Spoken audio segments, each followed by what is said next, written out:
What's up, hackers? Today I'm going to talk about OpenBSD. I'm going to run OpenBSD in VirtualBox. I'm going to install it from scratch from the install CD for OpenBSD 7. OpenBSD is my favorite operating system to use on my personal desktops and laptop. It's a lot like Linux, and it's very minimalist when you install it. It reminds a lot of folks of Arch Linux, for example. A very bare-bones minimum install. OpenBSD forked from the NetBSD project over a little bit of a dispute, but OpenBSD's primary focus is code correctness, completeness of documentation, and of course, security. So it has a lot of features that are designed to make it very robust, very secure, and it's always very well documented with reasonable defaults in the base install. It's also really easy to install, quite a bit easier than, say, Arch Linux that I compared it to earlier. The installer has just a couple of questions that you have to answer, partition the drive. It's not terribly intuitive, but I feel like it's more intuitive than trying to install Arch from scratch.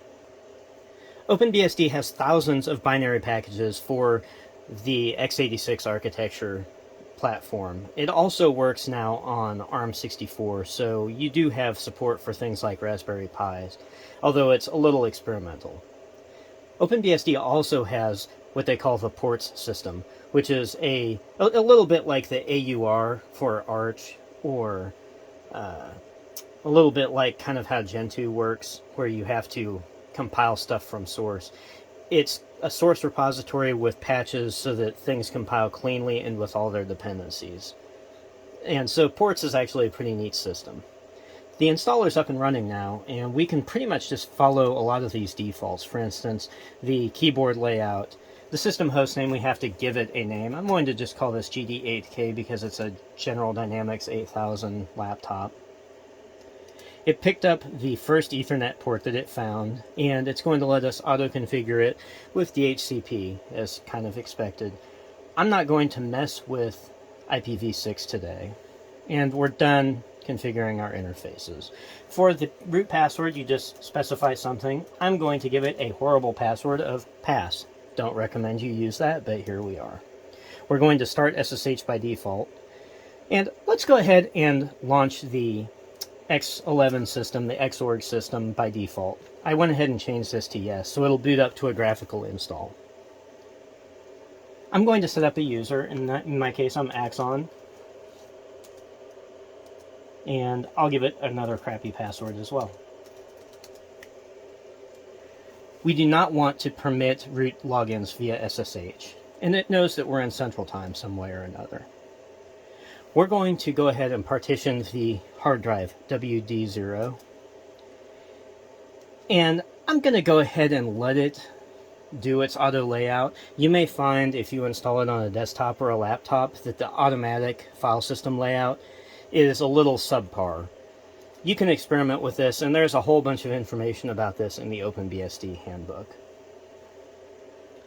Let's go ahead and install the packages and let it grab those from the HTTP mirror. And just follow the defaults here.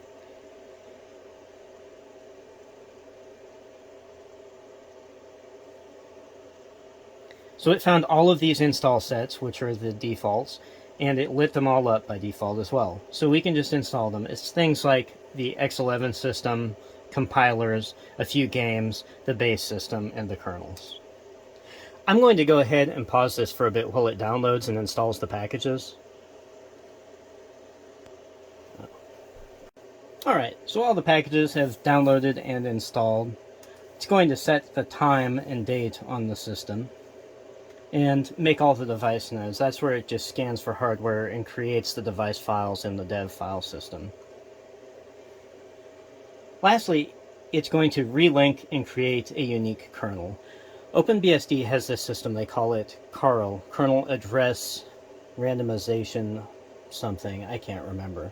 But it's actually pretty slick. It takes all of the modules that build the kernel and randomizes the order in which they're assembled. So any given OpenBSD system has a completely randomized kernel address space, which helps protect the system from predictable, repeatable exploits in the base system. I'm going to let that run for just a second because this is a slow laptop and it takes just a while. But once that's done, we are ready to reboot and check out the new OpenBSD system. I'm going to eject a CD so it doesn't try and boot from the installer again. We're back to the OpenBSD bootloader. And we can see the kernel is loading and it's going to reorder libraries again. This is related to the curl I was talking about earlier. It starts this process and then puts it in the background.